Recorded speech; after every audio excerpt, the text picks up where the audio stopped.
Welcome to Alive on One, a miniatures game podcast primarily based in Marvel Crisis Protocol and other miniatures games as we get to them. I am your surprise host, Jian, today. I am not a Steven. They are currently on assignment, but they'll be back on the next one, we hope. But with me, to replace our cavalcade of Stevens, we have a Mike from New Jersey, and I have Micah Waller from New Jersey. Hi, Jen. Thank you for having me on. It's really nice to finally talk about MCP again. It's going to be great. It'll be nice. Yeah, we haven't actually chatted in a while, and I know it's been a long time coming. So I guess since you haven't played in a while, I guess we'll just start off our usual show format. What Alive on One stories do you have with us today? I don't have an Alive on One story. I have a funny story because Thursday was the first time I played MCP in a couple of weeks because of work and just life stuff going on and with vacations. It was good. I played with my buddy Pedro, and we realized through the game, I mean, like when I play MCP, I always want to take Brace. It doesn't matter. That's like the one card I always take. And we're playing throughout the game, and he throws my Spectacular into, I was trying out Miguel again. And he's like, okay, Miguel was alive on one, actually. And he's like, all right, Miguel's probably going to go down. Oh, I'm sorry, Spectacular was on live on one, and Miguel had 2 health left. And he's like, okay, Spec's going to go down, and then Miguel's going to take collision. I was like, no, I'm going to brace. He's like, you didn't bring brace. I'm like, what are you talking about? And I looked down at my cards, and I'm like, oh, no, I didn't bring brace. It's been so long, I forgot to bring brace. But then 20 minutes later, he's like, I'm going to Eye in the Sky because he was playing Shield. And I was like, you didn't bring Eye in the Sky. He's like, what are you talking about? And we look over, and he didn't bring Eye in the Sky. So neither of us had either of our key cards for when we were playing. Oh, it was funny. We were just laughing about it. We were like, we're idiots. It was a good laugh. No, that's an interesting point because like certain characters like have these character cards that are so inextricably tied to them that it's kind of weird when they don't take it, right? You know, the funny thing is, one of my first opponents from the Ironweld tournament over the weekend, he took Nick Fury, and he also didn't take Eye in the Sky. But I was playing the entire time. I was like, I have to check to see if he's got 3 power. Yep. You know, that's like, how I was playing around Pedro. I was being cautious when to attack Nick, playing around Eye in the Sky, his power, thinking about it the whole time. And then the one time I was like, I'm going to attack his Namor. He's like, and forget about Eye in the Sky, and he's like Eye in the Sky, and then I realized, like, wait, you don't even have Eye in the Sky. It was really funny. That is really funny. I think it was the funniest part that Pedro forgot that. It's like I see all 5 cards in front of me, and this is clearly not one of the cards. Because you know what it was. He keeps his Eye in the Sky. He has the top deck sleeves, and he keeps Nick Fury's card and his Eye in the Sky in the same sleeve. So he was playing with Nick Fury. And when he was picking his cards, he was telling me he like assumed like Eye in the Sky was there. He picked his cards, and then we realized he never took the Eye in the Sky out of his top deck, and he flipped it over to Nick Fury's injured side, and there was the card. It was hilarious. Good stuff. Shout out to Pedro. Yeah. We love him. He's pretty good. He's great. Yep. Okay. Yeah. In that case, I'll share a quick Alive on One story. So again, the Ironweld just happened, so I have some matches semi-fresh in my brain, but they're still kind of hazy. But what I did remember is one of my first or last games from Saturday. I got to play against Matt Alex, and he actually brought Nick Fury to that match. He did take Eye in the Sky, so that wasn't an issue there. Yep. But he took him under a webs list, and we had Senators. The 6 ones in the center, and you only could do 1 move action when you have one of them. So I had left Nick Fury alive one. I shot the crap out of him with black bolts, just throwing lasers into him, and the man just wouldn't die. So between the different evasion tactics that he had, eventually okay, we get 1 more shot into him, and we just couldn't get it. So he's alive on 1. So this was at the end of the game, and it was the game winning turn because I had Voodoo powered up to the high heavens with everything he had, and he made all these guys drop their Senators. Okay. And, I was like, okay, all right, no problem. There's no way you should be able to catch up now. And what do you know? Nick was able to double walk and just summon the grunts. This was on Scoundrels. So he was in if you look at the board, okay, he had Nick at like the top left scoundrel, right? Like range 2 or 3 away from that scoundrel. Okay, like range 3 away, let's say. All right, and I had dropped a scoundrel from Bill about range 2, bottom left as well. Okay, so you look at the difference between the 2 left scoundrels. Okay, and there's like another 3 stick and a 2 stick basically between them. And this dude, the double walk and grunt summons, like still got him that last scroll he needed to win, or last center to win. I'm just like, oh my god, I hate this guy and he's awesome. It's so good. Like, I love that people are catching on to how good Nick Fury is. I mean, like and a lot of people know I'm a big Nick Fury fan. He's my favorite 4th in the whole game. I use him all the time in webs and all the time in other rosters. I love that model. Yeah, no, the grunts, like there's such clutch like extract plays. Senators is like particularly great because like you can basically grab 2 of your senators right off the rip to just sort of like prevent more diving on your guys. So yeah, no, super recommend. If you guys haven't tried Nick Fury in Mutant Senators, please try him. He's so awesome. Did you play on 19 or 20 threat? Oh, we played at 20 threat. So was looking at his list, I'm assuming it was Nick, Bill, and the 4 Web 3 threats? Yes, pretty much. And there's also, and Bill as well. So yeah, we can talk about that a little more in the Ironweld section of that. But yeah, it was a good list. You definitely pick the right stuff like for that matchup. Nice. Let's see, moving on to hobby stuff. I did put some paint on my Black Bolt in preparation for this tournament, but there's definitely a bunch more Inhumans I need to paint up for any future events. So I love all the novels for Inhumans. Yeah, no, I'm looking at Karnak and like I think I might paint him like the Terry Bogard guy from the Fatal Fury games actually. Yeah, because he's doing a burn knuckle pose. Like the more I looked at him, I'm just like, oh my god, this dude's just doing the special move. Like so, I'm gonna try to give him a red jacket, like jeans and. I'm still trying to figure out if I want to color the hit effect. Either it's going to be like a burning yellow, or if it's going to be a nice, like cool, like blue. It depends on the game that you're basing him off of. So that'll be nice. Gorgon, I don't know if I want to deviate from his color scheme. It's pretty good, so I don't know what I would change for it at the moment. I painted mine like the box art. Ah, yep. Yeah, solid. That's the only one in that box I've painted so far. Okay. Yeah, on your side, any hobbying for you? The only hobbying, I think, since Squad Goals, I've only probably painted maybe 3 or 4 figures, and they just been Shatterpoint minis. I haven't been able to get a lot of hobbying done. I've been trying to catch up, but I've been so busy. But it's just Shatterpoint. That's the game I've been mainly playing, at least once a week. Nice. Can you just give us quickly which models you've been working on those? Oh yeah. I just finished the Stormtrooper version of Han and Luke and Chewie from the New Hope box. Nice. But they're pretty easy. Just primed it white, 3D'd it, and then put it back up. It was not hard at all. What I did with Shatterpoint, I have all my Rebels and clones. I have all the Rebel guys and I have all the clones.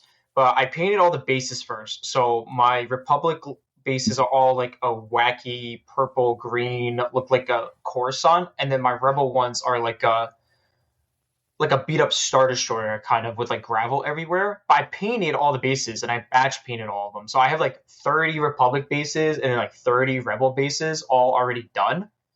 And then nice. I glued all the figures and primed everything. So like everything's ready to play with. It's just like if I know I'm gonna batch paint and I want the bases to be cohesive, I just batch paint them all at once. So I don't have to remember the recipe or anything like that. Yeah, no, that's a pretty smart way to do it. So yeah, we do love more ways to get through the gray mountain of opportunity that we have. Yeah, I don't like batch painting, but for bases, it has to be done. Yeah, and honestly, like once you're done with it, you're more thankful that you did it than not, right? Yeah, it was a drag. It took me like 3 weeks to finish the bases because I was like, I don't want to do this. Yep, makes sense. Yeah. Okay, moving on. Is there any superhero media you've been consuming recently? Did you see the new Superman movie? I really want to, but no, because Ironweld is this weekend. I didn't get a chance to. I went into that movie with low expectations, and it blew me away. That was a great movie. It was very like it's how the character feels when you read any Superman comics. I really love the interpretation that James Gunn delivered for Superman. It was great. Like Luthor was amazing, Superman was amazing, Guy Gardner, Mister Terrific were awesome. The whole movie overall impressed me, and I really like all the acting was great. So if anyone wants to Yeah, watch it, I like definitely go watch it. It was really good. yeah, it's such a departure, like at least from the trailers I've seen from the Snyderverse, like DC movies. So like, it seems like James Gunn is going for something more like optimistic, less broody, right? Yeah, it's completely different than Snyder's Man of Steel. Complete Yeah, 180. Like Superman's portrayed in like a good light, like a down to earth kind of person. yeah, yeah. And yeah, they also put in crypto and stuff. So like, I'm curious to see like how they're Oh, handling all Crypto that was stuff. awesome. My girlfriend does not like Superman, but she enjoyed the movie because of the dog. Yep. Yeah, so Nice. he is awesome. He was a great. He literally was just acting like a dog. It was awesome. The dog was super nice. Yeah, yeah. I more superhero pets in movies, please. We Yes. don't need it to be super serious all the time. You know. Yeah. No, it was amazing. Nice. Okay, we're just gonna go through some upcoming events. I'm not sure what New England events I'm going to next, but we are hitting up a bunch of ones in New Jersey and New York, actually. So, first one I want to give a shout out to is that next weekend, or it would be this weekend, depending on when Bork is releasing this. It will be a Big East Crisis Cup event in Red Seal Gaming in Matawan, New Jersey. I believe it's still currently only New Jersey folks in that circuit would get points for this, but I'm just going to go anyway just to spoil everyone's points, like, ratings. Because I have work that day. Maybe I'll try to get out early just to come and say hi to everybody. Yeah, there'll be a bunch of us there, so it'll be nice. Yeah. Yeah. Let's see. New York state-wise, there's the Salt City GT on August 2nd and the 3rd at the Collegian Hotel and Suites in Syracuse, New York. Come out. Your boy won that last year, so we'll see if we can win it again this year. Let's see. Next one I want to talk about also is Summer Slaughter. This is going to be August 16th through the 17th. It is a new Wicked Dicey event from the folks of Ironweld and Everwinter fame. They're releasing a new tournament. They're doing a new tournament in New Jersey again, and it should be a good time. There should be, I think, a pretty decent Marvel crowd for that one. Don't even remind me about this tournament. I'm so salty at myself because it's 5 minutes from where I live, but I'm gonna be in Europe. I mean, well, I'm gonna be in Europe. It's just gonna be awesome. But of course, Yeah. a tournament that's 5 minutes from my house, where I can just wake up, not have to drive early, just go for lunch, go back to my house, make coffee, is when I'm gonna be away. Yep, that's always how it works, man. Yeah. So that one has got the for those that missed it, that's in the Holiday Inn Piscataway in Somerset, New Jersey. So if you're interested in checking a Marvel Crisis event in New Jersey from the Wicked Dicey folks, please check that out. If anybody wants a coffee recommendation while you're there, go check out Chapter 2, which is about 10 minutes from it. They just opened up a couple weeks ago. Great coffee. Nice. Yeah. Please take advice from Mr. Waller. He knows his coffee. You will not be disappointed. Thank you. All right. So the last one I do want to mention is this is something that I think both you and I are planning to attend as a team, Yes. which is the Fall Retreat in October 17th through the 19th. This is at a camping grounds called the Nature's Classroom in Charlottetown, Massachusetts. And it is going to be a team event, which means that the main event will be a 3-man team tournament, basically. So I believe it's going to be unique characters, but I believe you can still repeat on Crisis and Tactics cards, I believe. But definitely think about getting a team of 3 people together. It's always been a well-regarded tournament for Age of Sigmar. They are just adding in Marvel Crisis Protocol this year, actually, finally. And, Brian, I believe, will be running it, so it should be a very good time. if the ticket price seems higher than usual, that is because it actually includes your lodging and your meals for that weekend as well. So it actually ends up being kind of a good deal as far as just the weekend of entertainment and games. So yeah, please check out the fall. Yeah, for sure. Please check out the fall retreat and from October 17th to the 19th at Wiki Dicey and get your tickets there. Mike, you and I are going to be on a team, I think, with Will, I think, right? Yeah, as long as you let me use Nick Fury, I'll be fine. I suppose we can make that accommodation. All right. So that is going to be the end of our first portion of the show. The next thing we want to talk about is going to be tournament preparation and Ironweld. And I'm just going to pass the baton to Mike to ask questions for this, and I'll just answer them the best I can in that case. I have a lot of questions about your list because, I mean, I've been out of it a while ever since, like, the changes and, like, squad goals. So I really got the reps in with a lot of games I kind of figured, keeping along with how Longshanks and my locals tell me, like, what is good and what is not. But your Inhumans list is very interesting to me. Black Bolt is just his leadership was always good. It was always like top 5, but I think now that he has the tools to really do work and hold his own, making good placements in tournaments is really interesting now. Yeah. All the models that came in the new box, especially the cards, are all awesome. I guess there's like just different ways to build Inhumans now. You can go Black Bolt, Maximus. Actually, that's just about it. Well, there's also the Queen Medusa as well. Oh, I forgot she has that. Yeah, so if you were to check out Phil Donahue's list, he actually went Medusa leadership actually this weekend, and he actually flexed his team into a more killy Inhumans list. Oregon, King, Black Bolt, Maximus. Oh, I didn't notice that. That's really nice. Yeah. So you can see it in his Secure selection, right? The Emkron, Deadly Meteors, and Infinity Formula, and also Deadly Legacy, Virus Scrolls, and Unexpected Guests. So he doesn't want the game to score too fast, right? And it wants to be like a little more concentrated, like in the center. I like the E-Force duel with it. Yes. I think for the most part, though, I think Phil brought the A-Force flex, but never ended up playing it. So it ended up being mostly Medusa and one Maximus game, actually. So, yeah, no, it's good. So the extra movement and stuff, right, that you get from Medusa does let you rotate pretty well as long as you're like dazing people, like at the same time, if the secures are tight enough. And let's see, I mean, like his characters, Gorgon, King Black Bolt, Maximus, Medusa, Miss Marvel, Mighty Thor, Domino, the Blob, She-Hulk, and Okoye.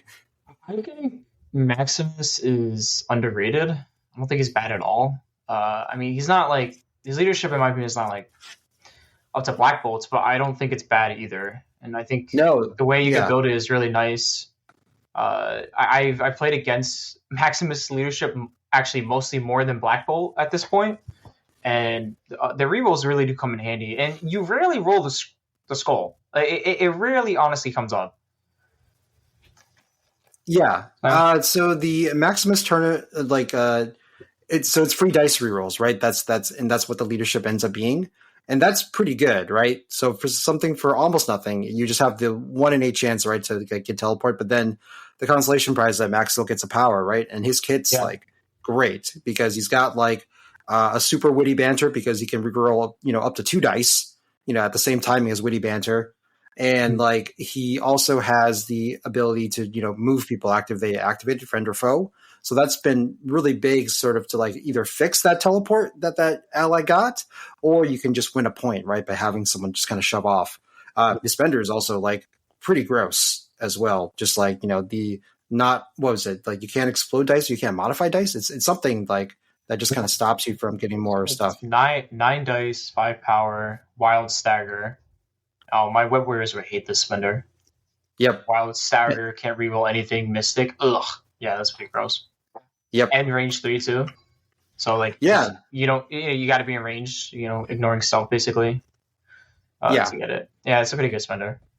Yeah. So yeah, that entire box is like pretty solid. And I think throughout the weekend, Phil was using King Black Bolt pretty well to just for that extra displacement or to move his characters around.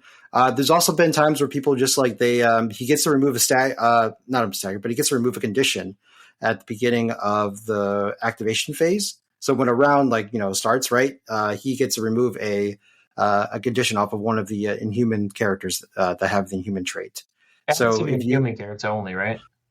Yeah, specifically a character with the inhuman innate power, right? So as long as you have the inhuman innate power, you can be targeted by this. So unfortunately, Quicksilver, so no B, so like no Quicksilver. Oh, right. Ronin. Okay. Yeah, so in theory, if they ever release a character that had the inhuman innate power but wasn't an inhuman affiliated character, they could still benefit from this power. You know what I mean? I hope they do more of that, like in future releases. I think that's really neat. Yeah, I mean, if there was someone that was, and I don't know the lore too well, so sorry, audience, but if there was a inhuman expat, right, that didn't like the inhuman royal family, that would be in Cabal or something, you could potentially splash that person, and they could still benefit from King Black Bolt's leadership there. But what that leadership. What that trait does, where he gets to remove a condition, is that if you miss time staggering somebody until after they've gone, that means the next round, Black Bolt can remove that stagger or something, a big condition off of them. And that could be oh, darn, that troublemaker was actually not worth me doing then, Yeah. So, yeah. But I realized we went on a tangent for Phil's list. Anyway, shout outs to Phil. It was a solid list. He made a great run. He had undoubtedly a better run than I did at Ironweld. So, I think there's definitely something there. And I've been playing a lot of different players with the Maximus leadership, with or against, and it's been really good. There are just some games where the dice is very smooth, everything is just rolling more consistently. You're just doing the things you want to do. But there's other games where even reroll, sometimes your dice don't work, and at that point you're just hoping they get better positioning or other decisions that don't lose the game. But it's not about leadership at all. Everybody in that box is super playable. It's not as bad as a lot of people thought when it first got revealed. Yeah, and I'll tell you what, Maximus, even though he's got 2 physical defense between his leadership, his inhuman reroll, and then his his power to make you reroll your attack dice. That guy is he is way harder to kill with physical attacks than you might think he is. But just throw buildings into him. He's very sad about buildings being thrown into him. I guess the only thing is he could be power starved a little bit, but I mean, if you play him in Black Bolt, that fixes it. At the same time, though, if you think about it, as long as he gets his builders off, right, the relatively good dice consistency that he gets from his 5-die builder means that you probably build power a good amount of the time, And he also still gets power as a consolation prize if you do roll that skull as well. Yeah. So not bad at all. So why did you pick Inhumans? Because I mean, you mostly play Webs and then Wakanda, and then I remember when you switched to Inhumans, it caught me off guard. I mean, what made you switch from either playing Webs or Wakanda into Inhumans? So basically, we're thinking about different different team formats and thinking about kinds of lists that don't take a lot from other lists. We realized last year that, and this is partially due to the Italy team winning with an Inhumans roster, is that Inhumans actually don't take away a lot of models from other teams, right? And especially with the new box release, there's a lot of in faction models that are very good, and that'd be a way for you to sort of build out for a team event, and then you were not always taking the Shang-Chi's and the Dr. Voodoos and stuff from everybody, right? In that case. In this case, I did take Dr. Voodoo, so I did get that concession. But Black Bolt's leadership, I think, is just a ton of fun. The puzzle of just passing that power to turn on abilities. It's what if you can Wong every turn? Oh, that's great. I played Inhumans. Some people might know this. Before Everwinter, where I went back to Webs, I was playing Inhumans for about 3 months straight before they got any new stuff. Just playing and grinding games, and then I wimped out and went back to Webs. But if I was playing consistently again, I would either be playing this or Convocation. The leadership is so flexible; it's just always been good. Yeah, you think about even in webs, right? How many pieces, like, if they just got past like one power and then they suddenly are able to do something, right? Oh, dude, So, all the Web 3 threats love this leadership. right, exactly. So that's why we included two Web 3 threats in this list with Black Cat and Spectacular Spider-Man. So, yeah, which was also good. I also tried out Cat and Spider. And what was great is that Cat and Spider in this list, and I'm going a little ahead, is that Cat and Spider was very interesting because like usually when you Cat and Spider and Web Warriors, like Spectacular is kind of like SOL because he doesn't have power to do anything really, and he may not be in range to actually attack anyone as well, right? Yeah. So in this list though, I could Cat and Spider like a center objective, and then later on someone can pass Peter another power, and he can either grab another extract in the back line, or he can web swing it and try to interact with somebody like on midline, So that means that like these characters, which normally in their home affiliation would have like maybe a not a dead turn, but a less than interesting turn, really, like they could do more, right? Especially if you take characters that have a battery like effect. So that's why we took Karnak and Lockjaw. At least one of those guys always hit the table in every game. I mean, Spectacular is not bad because he can also just pass power when he doesn't need it. I mean, he usually always needs it, but when he doesn't, because of the gainage, it's just really consistent, and you know what you're going to get with him when he attacks. Yeah, and I'm sure AMG kind of balanced like Spectacular's kit with the idea that he only gets like 2 power a turn, basically, unless he takes damage. But the fact that in this leadership, you can sort of break that curvature, right? And suddenly it's like, oh yeah, this is a turn that you can web swing and throw somebody, Oh yeah, that's while making 2 attacks, and that's like that can get pretty nutty, So I know like a lot of people do like turn 1 jank within humans with like either Dr. Voodoo or like Great Refuge. Do you use I'm assuming you use the card like almost every game, or is there some games where you don't take it? Great Refuge at this point has always come into play in some form, so I've always been taking it. I know our teammate Mike Dembois likes to do potentially that first turn, hey, double teleport with Lockjaw and Great Refuge to hit people.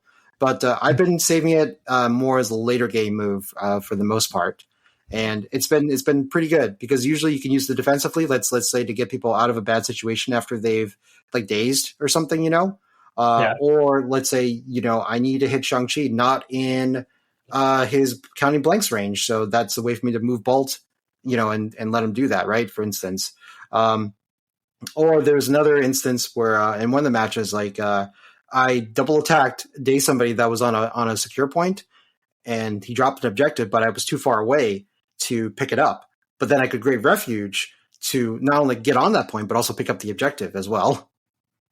So yeah, it's an incredibly versatile card, to either avoid damage or push offense and and different placements that you want, or it can end up scoring you 2 points, like in the scenario I just labeled out.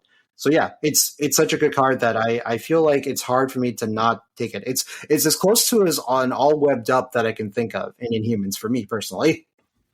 Yeah, it's like a big turning points. I guess we can go over your list. You have Black Bolts, Gorgon. It's Gorgon, right? That's how I say his name? Yep. Okay. Karnak, Lockjaw, and Quicksilver as the only affiliated. So, I mean, you're taking Black Bolt because that's your leader, and you want to do the jank with the power. Karnak and Lockjaw, you said, were the batteries. I mean, Lockjaw's good. He has a throw, a teleport. Karnak is kind of similar. He's a battery too. But then also his attacks are pretty consistent. I mean, like an 8 dice builder on a 3 threat is really good. And yes, unlimited size push. For some reason, this little hooded guy can push Dormammu if he wanted to. Yeah, it's kind of nutty. I mean, do you find Karnak dies easily sometimes? I've only played against him 3 times. I haven't played with him yet, but every time I played him, I felt like I've melted him because I just got out of his range. I mean, how have you felt with him? It's really funny because I'm on the opposite end. Most games, he just doesn't die, actually. Mm-hmm. And when he gets to go, he punches like a Mack truck. It was only in my last game for Ironweld, that happened today, that John Falco just threw one shield and just melted him, in one attack.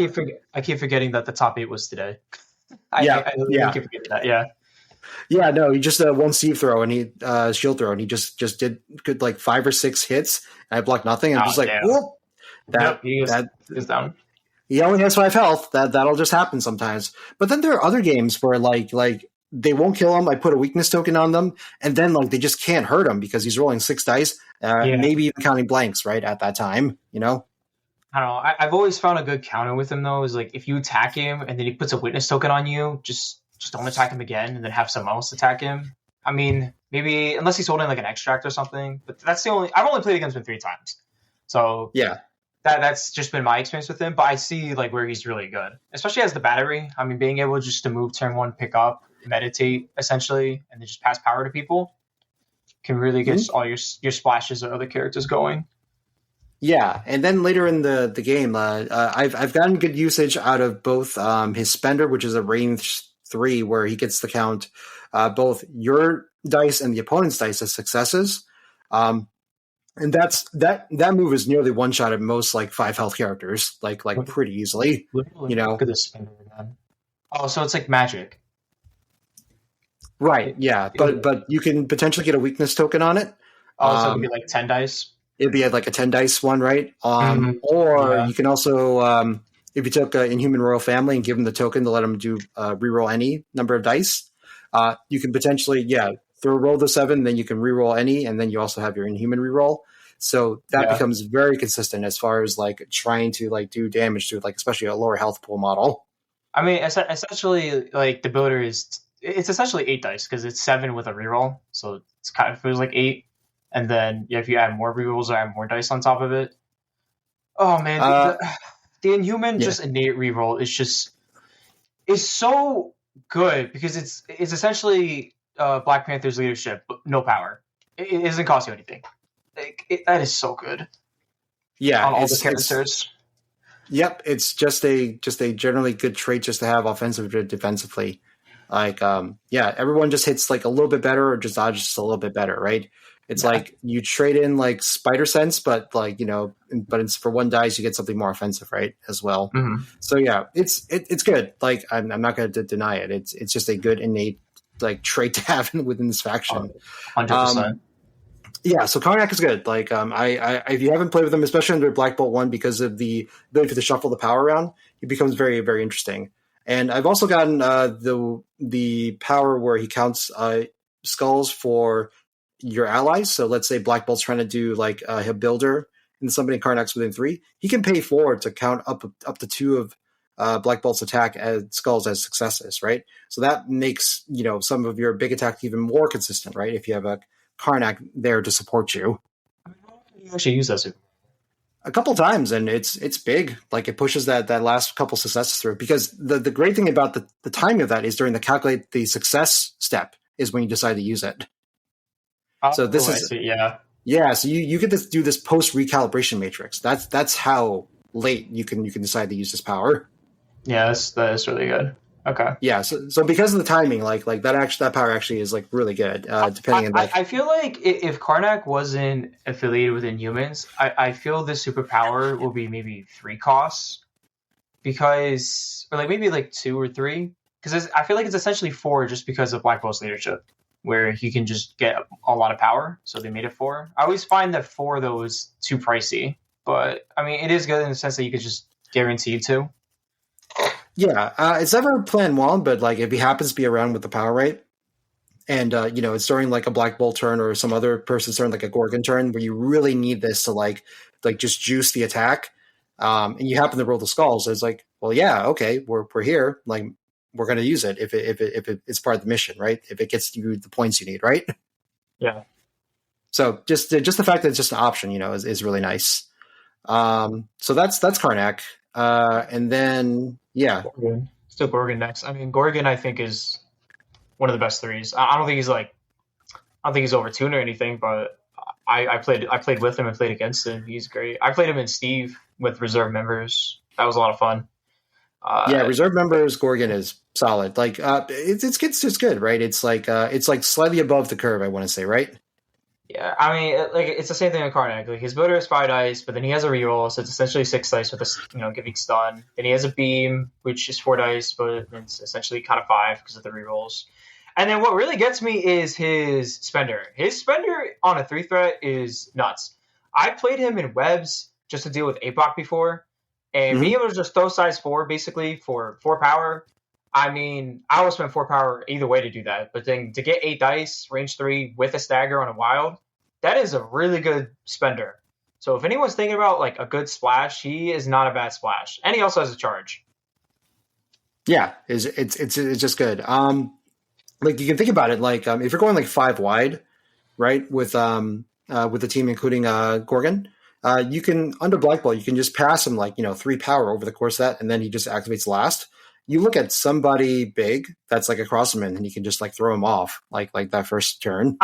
Essentially, like round 1, you can hold off on him, feed him power, and then if they put like a Hulk, like across from him, and they go with the Hulk, and then you move him, and if you're range 3, then round 1 you could stagger and then throw them away, or you get crazy and pass them 6, get them with the 6 power.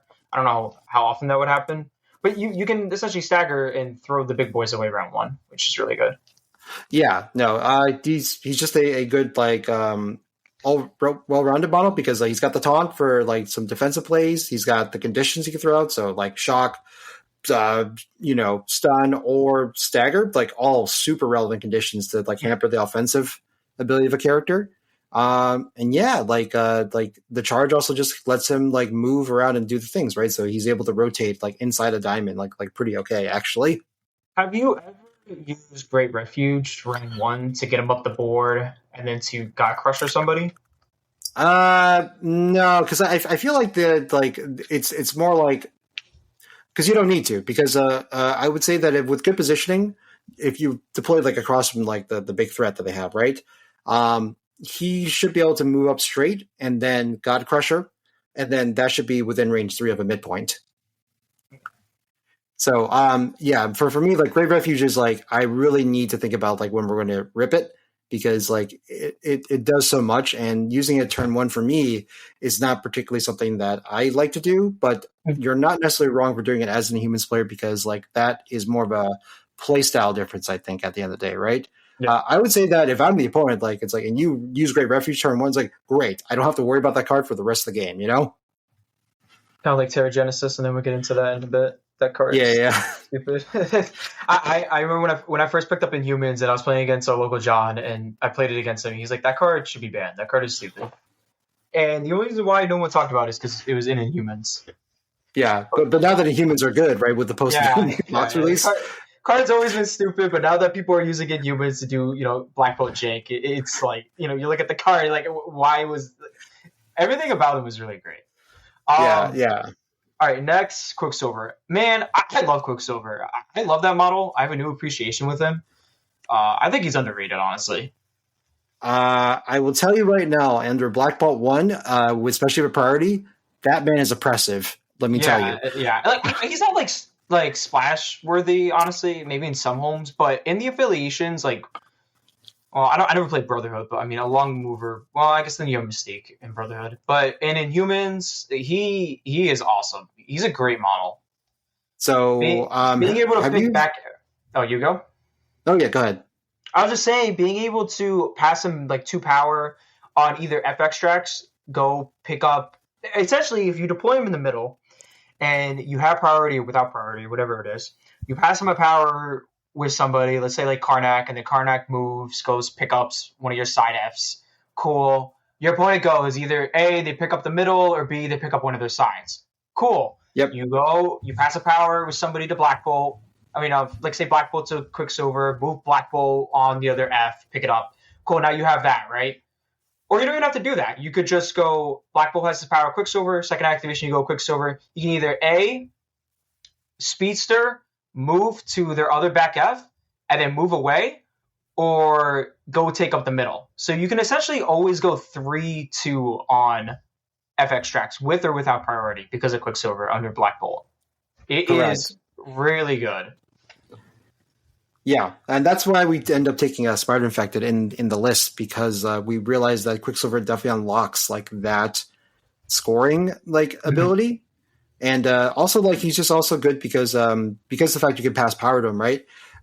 you could potentially also just speedster to get in range to just attack someone twice to try to, if they're holding an asset, can I borrow that, right? As well. So like, from turn one, whereas like other affiliates, it may take a little longer for Quicksilver to rev up and do that. I think that he gets definitely more bites at the apple, like if you're trying to do a steal from him, or you're doing the play where he just goes and grabs like a back F, with priority, with unexpected guess, for instance, like the pseudo B shape, it's more like an F without the middle. Yeah, if you have priority, you might end up with 3 wedding guests, by the end of round 1, and that's like really gross. Or you could be cute and with really good positioning and no terrain to block you. Like really good positioning, you can pass him power, and then he can get to someone's back hammer and then run away. But yes, that takes really good positioning, and you have to have no terrain blocking you, essentially. But you can also do that. Also, him on hammers, that builder is really good.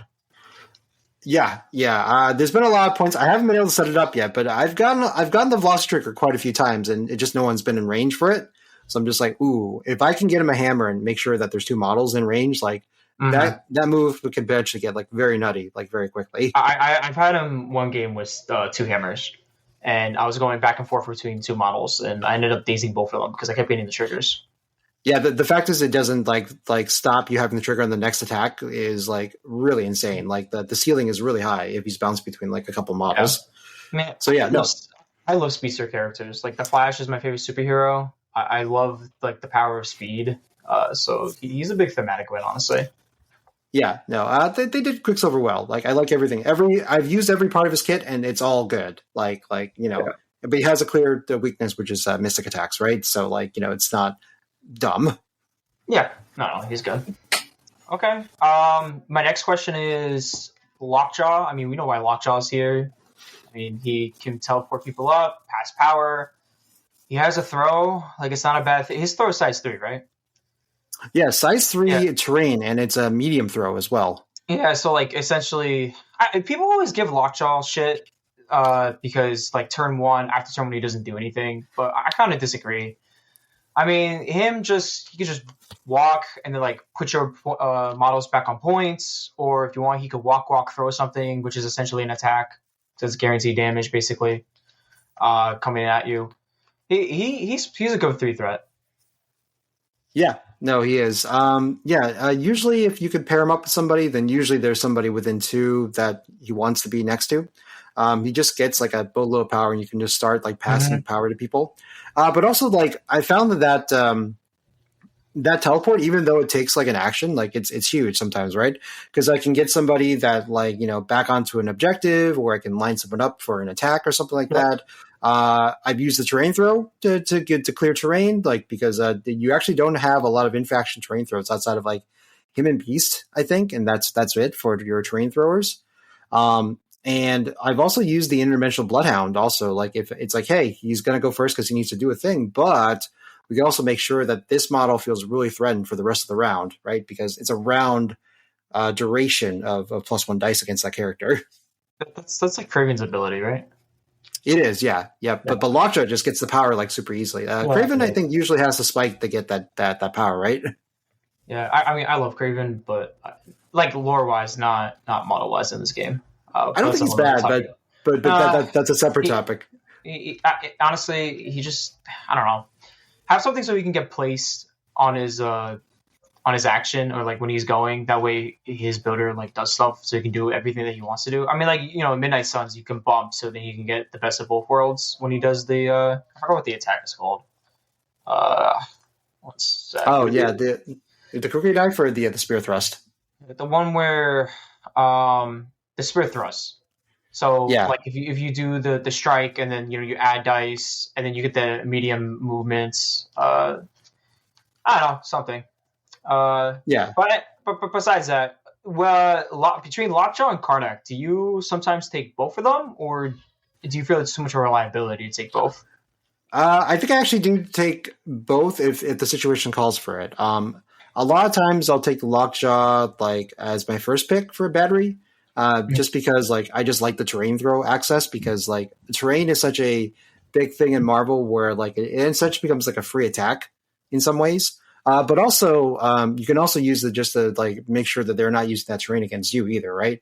Because the Inhuman reroll does not let you reroll dodge dice. So like any way for me to get rid of like big terrain pieces sometimes, like I'm happy to have Lockjaw like there for that purpose too. Oh, that makes sense. My other question is Beast. Why no Beast? He's not on your list. I love Beast. I think if I was playing humans, I would have Beast. But why do you not have him here? So purely in the sense that like if I'm potentially taking this list as a team tournament list, Beast is so in demand in so many other places right now that I just don't think I would have dibs on him, you know? Mm-hmm. So for instance, like a lot of people run Apocalypse these days, right? Beast Apocalypse is so good because he's great as a war character or as Pestilence. Like he's just an all-star in either role. And it'd be very hard, especially in a very limited list like Apocalypse, that it's like, oh, well, I can only have these horsemen. And Beast like just fulfills like so many different roles that he just gets it. He's also like a great Avenger because he can just like, walk, throw. Like what else? He's in like so many different affiliations. Like what else is he in?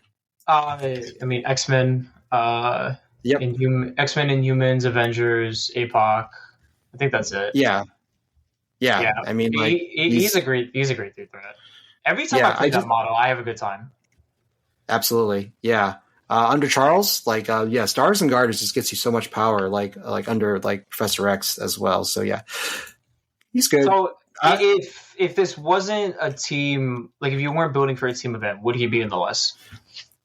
I think so, yeah. So like potentially like what Spectacular Spider-Man is, for instance, like I could potentially see Beast like taking that slot instead, That makes sense. Yeah, but I think we have enough like the 3 threats though in Inhumans that it's probably fine at the end of the day to just have some splashes. Yeah. Okay. So that is your affiliated. You have 5 affiliated characters, and then you have 5 splashes. I'll go over from. I'll do least exciting to. Or like least, I don't know how to say it, like least interesting to most interesting that I would expect. First one is Dr. Voodoo. I mean, it's kind of given why he's here. Dr. Voodoo loves power. I mean, why not load him up on power to go possess everybody in the world and just make them all drop their objectives? Yeah. In Humans, because you're passing the power, right, you can be a very good late turn like play, right? Where like, oh, I can actually like potentially build power and like get a hammer like off a Hulk, for instance, right? Yeah, he is great. Just walk. I'm gonna go possess your guy, and then I'm gonna call it back and possess the other guy, and you're gonna be upset. Yeah, exactly. No, he's good. I also just want to have a Mystic attacker in the list too. I realized I was very low on Mystic thing. So in case we do get the Webs matchup, like, all right, Dr. Voodoo is probably like the guy to call, to go in that matchup. Oh, he's great. I mean, the crisis that you took in Spider Infected Scrolls, but then also if you get Senators, he's great because there's a lot of different. It's going to be a lot of objectives on the board, and then he's great against Toads. I mean, you just deploy him across a Toad, and then you wait for the Toad to pick up. You just pass him 1 or 2 power, and then he can just go possess Toad. So, that's really good. Actually, I actually wonder if Voodoo possesses Toad. Does the Toad player place the objective, or does Voodoo place it? Voodoo place it. Remember, when you make someone drop the objective, it's always the opponent that will get the place it, right? Yeah. So whoever was currently holding it, so Toad was the person holding it. That means the opponent of Toad would be the one dropping it, right? Mm-hmm. Okay. Next, Okoye. That is your 2 threat. Yeah, Okoye's rad. Just like it's like, oh, I can just pass her the 2 powers she needs every turn to just like bodyguard for somebody. And if I'm playing Wakanda for a little bit, like Okoye was like a very interesting piece because she can help you sort of like manage attacks, but also priority as well, right? Because like there are certain times where just like I just hope she never gets to go. She gets attacked twice, and I lose an activation, and because of that, I'll get priority. Yeah, she's great. When I was playing Humans, she was my 2 threat. Yeah, and but sometimes she just lives like and just is impossible to kill too. Yep. I know some Inhuman players take Toad. How do you feel about Toad after the changes? I think Toad is still good. Yeah, he's a very still a very cheap role player that can just go and grab an objective. And under Black Bolt, he's great because you can still pass him a power to make sure that you can brace. After he picks up something, which most Toads are just kind of SOL once they pick up something. If someone like a Hulk throws a size 4 into him afterwards, which is really relevant since he's at 4 health now instead of the 5. I think he's much more fairer, and I think he's healthier for the game to be in a state. He still does the thing that he makes just fine. So if you're consider dropping to it just because he's not 5 in the front anymore, I think that's a mistake personally. If he still does the extract thing that you do, then he's still fine. He's still the best virus assembler in the game. It's okay. Spider Ham's coming out soon. Oh man, that guy. We'll leave it at that. I'm excited for him. With the limited time I play, when I do play MCP now, I have the printed out cards of Miguel and Spider Ham, and I've been just jamming games in with them.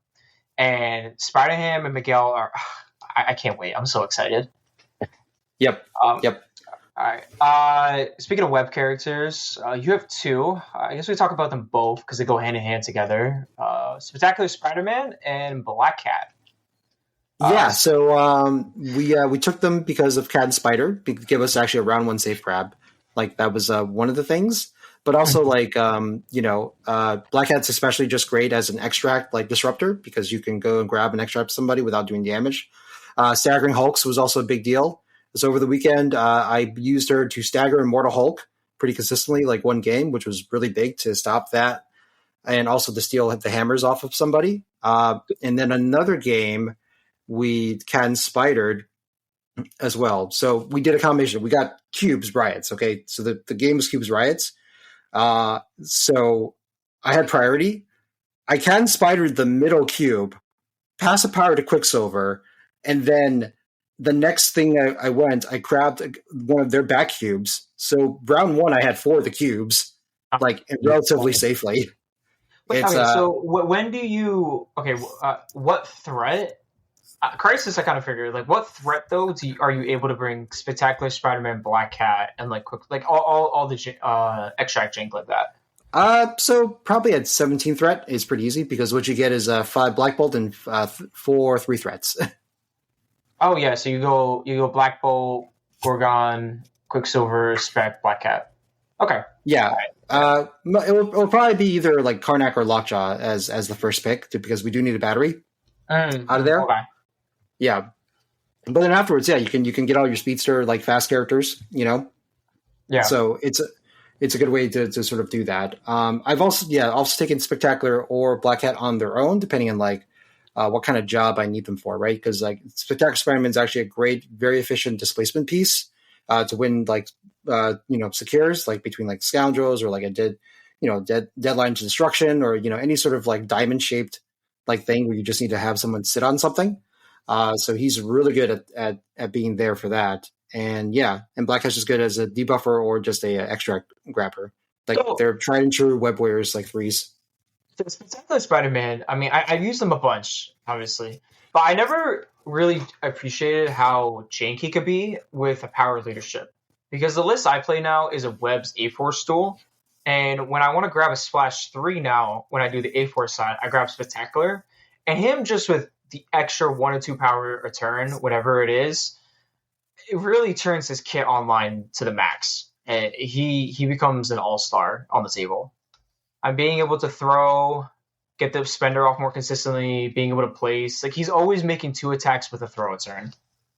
If you think about it, if you just start him on, let's say, what was it? If you start him on 3 power, if you start him on 3 power, he can web swing in, impact webbing twice, and then still throw somebody. That's pretty crazy, actually. Yeah. I mean, sometimes, opponents, they might just ignore him so he doesn't get power. But then when you have him power leaderships, it doesn't matter if he gets attacked or not because then he's going to always be flush for power. Correct, yeah. So under either this A-Force leadership that you have or the Black Bolt leadership, you can't really ignore Peter because he will get the power to do what he wants to do, right? Yeah, it's essentially three attacks. 2 5-dicers and then a terrain throw with a place. So if you displace him, cool, he's just going to come back, do 2 attacks, then throw you. Either the Spider Strike or the Impact Webbing. Essentially displacing three models a turn. I mean, obviously you get the wilds or not, but best world, you would displace 3 models, maybe dazing them and getting back to where you need to be. It's really good. Yep, and he'll be good for breaking up like bodyguard bubbles as well, because the impact webbing can like push most bodyguards, which are only size 2, or if there's a Colossus, you can actually throw him, short away with the throw as well. Yeah. And I am not above just passing him 2 power, and he'll just walk throw someone off a point, and that'll just be his turn. Man, speaking of throws, I really appreciate throws more, because when I play the A4 side, it's like I have She-Hulk, Jane, like Okoye, and then like Bill and Spectacular Spider-Man, and it's 3 terrain throws and characters up to size 4, and then a size 3 character throw. The amount of damage you could do with the throws is really good. Yep. Stuff is gonna die. Stuff is gonna die. No, absolutely. So to segue into our last character, Angela. This is my biggest question mark. And when you sent me the list before Ironweld, my only question was, why Angela? I need to understand. So if you can please take the floor right now, because I still need to understand why are we doing Angela? Sure. So there's a couple things. I like 19 threat to with Angela as a possibility, because that usually means that I can do Black Bolt, Angela, and then 3 threats, right? And all the 3 threats are great in this list. What Angie will provide me is that she doesn't need a lot of power to get started, and so when she does hit well and stuff like that, she can become a battery herself. It's an expensive battery, but that the round 1 pressure though that she gives you is very interesting, because I sort of you can either use her as an actual safe grab, and one thing you can do with her, because you can pass power to her, she can actually pick up 2 legacy viruses on if she has priority. Oh yes, this is true. I was doing that with Namor. Yeah, right. It's pretty cool, right? That's really good. Yeah. And then, but also that you can set her up as a false safe grab and basically bait them into grabbing the thing that's in front of her, and then if there's a terrain nearby, you advance, throw terrain into them, and then Zyphal sword them afterwards. Oh, that's really smart. I didn't even think of that. That is actually really smart, Jim. If it's a toad, what you could also do too is, I guess, if you think you're too far, you can also pass a power to her as well, like 1 or 2 power by the time she goes, and then you can still walk up, throw the terrain piece, and then do the Heaven's Blade. I think it's the range 4 energy attack, and that can still get him from further away. And as long as you have that extra power, you can maybe still pick up the thing he was holding too. Yeah, Heaven's Blade is range 3. But you could or Haven's Wrath. Reef. Oh yeah, not Heaven's Wrath. Blaze of Victory. Blaze of Victory. Yeah. The 5 dice. Okay. Yep. Pursuit. Yep.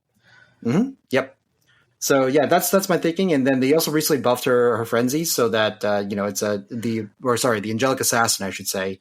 That happens more often, which is really nice. And there'll be certain games where, if they're a heavy reroll team, let's say it's another Inhumans list, or Shadowlands Daredevil, I could consider taking both Black Cat and Angela in that matchup if the points make sense to sort of turn off that leadership, right? Or innate power. The advancing and climbing from the Ribbon superpower, how often does that come up? Not very often. It's more like both players have to sort of catch that's kind of in play to sort of call that out, Oh, and I should also mention that Gambit is going to be really popular, I think, or my feeling is that Gambit's going to be more popular. So something that would stop him from converting more wilds, under Steve 3, or from his own power, would be helpful to sort of not die when you're being attacked by him either. So, the ribbons, not letting you modify dice is also nice against that sort of stuff as well. She's essentially like a tech piece, kind of, in a way. Yeah, she's a tech piece. Yeah. A lot of the splashes are more or less tech pieces. It's what do you think you're going to be facing, right?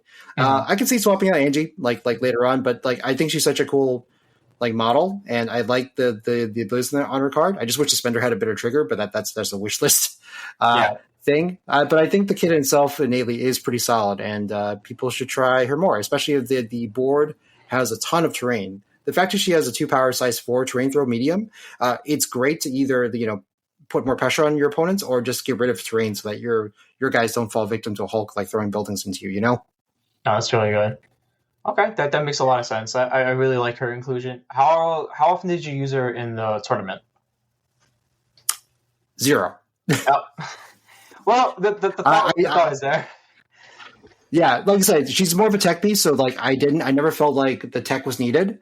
And Brian didn't have enough maps that had like a bunch of size 4s like on them, like versus like Will in New Jersey will like make a terrain like map that's like full of size 4s and 3s. I'm just like, well, this is an Angela map, so. I love it in hiatus sometimes. If I'm playing against a really terrain throw team, I don't like it. But then if I'm not, I love it because I can hide behind the buildings. Yep. So that's it. And I think we've talked about most of the tactics cards more or less. So Terra Genesis is great. Great Refuge is great. I didn't get to use Adeline Rising. I thought I was going to use more power, but that never came up. So that might get swapped out for something later down the road. Brace for Impact is good, as we talked about earlier. You never leave home without Brace, except for that one time. Yeah, don't do what you did. Yeah, Sacrifice is also there because between Black Bolt's Bodyguard, Koi Bodyguard, Gorgon Taunt, and Sacrifice, like you could really control like who's getting dazed, and getting the dazed at the right time on your own guys is great because you're hopefully going into the final turn with all your guys on their injured or near healthy side, right?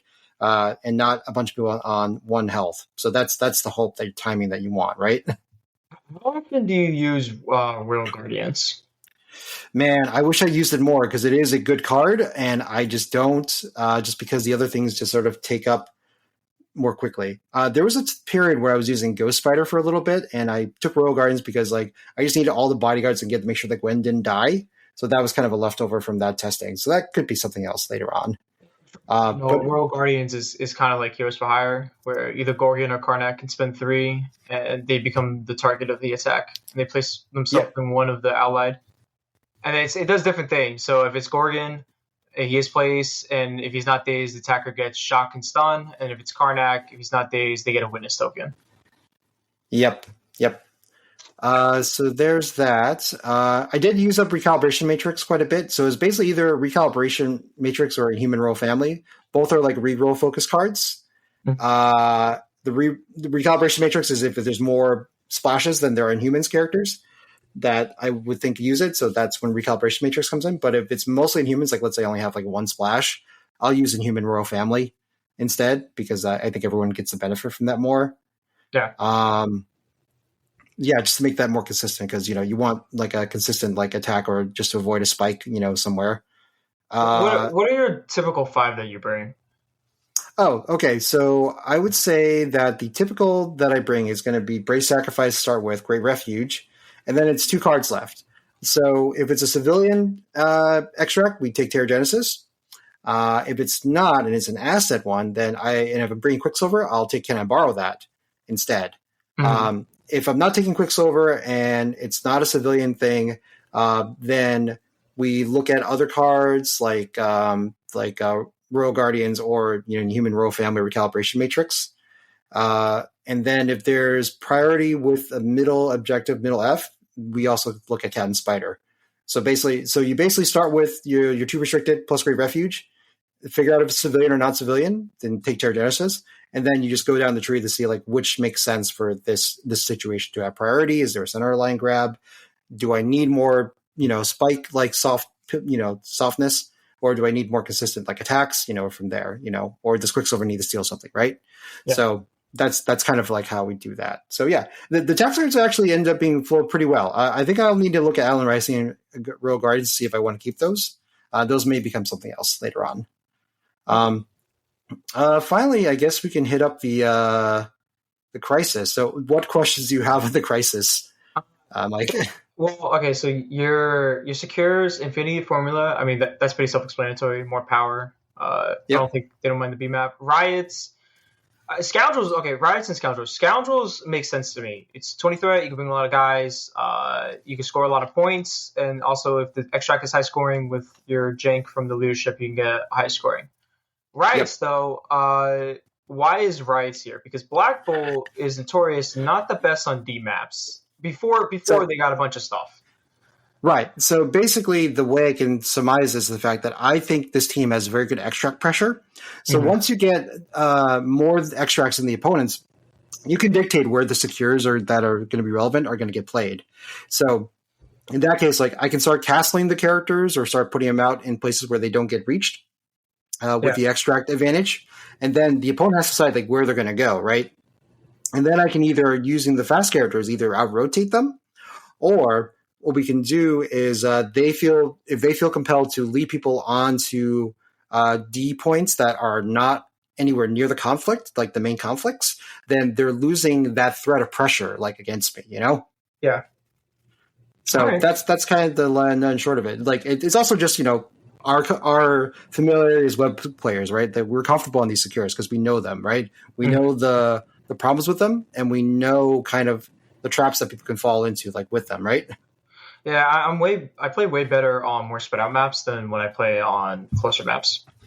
Yeah, because closer maps are more chaos, right? You know. Yeah. I'm still trying to figure out. Like Deadly Meteors is by far my worst secure to play on. I will say though, like Quicksilver is like super good on pay to flip. So like how Ghost Spider is so good on like D shapes and like King of the Hill Oh, secures. Um, wait, Jin. Quicksilver is so good at Uh, just like running up and just like taking a last minute flips on like a bunch of points, you know. So that's also a thing that I oh, found him like really good are we on. back? Oh, Let's see. And then extracts, all of them civilians, scrolls, spider infected and uninspected. Yes, they're civilians. One's five extracts. That's all I could say. They could be one of these could be senators or something else down the road, but for now, we just want to keep the scoring kind of even. And with spider infected being like an advantageous situation with the characters I have. So that's it.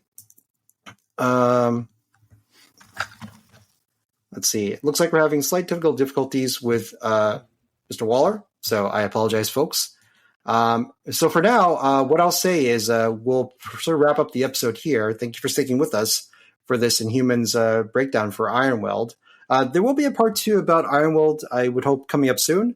Shout outs to John Falco, one of the local main players to have won the event. So he went with Steve One Avengers. And then also Stephen Maddox of can you Alive on hear me One now? fame here. He also made top 8, but he was not able to make it the last day due to scheduling Hello. conflicts. But hopefully we'll talk more about that, and hopefully we would like to can't get hear John you. on as well. So look Can you forward talk, to the okay? episode coming soon. But in the meantime, please check out our Instagram, Discord, Alive on One. You can find myself at RSMP Tabletop on YouTube, and let's see. And I think that's it for all of our affiliated stuff.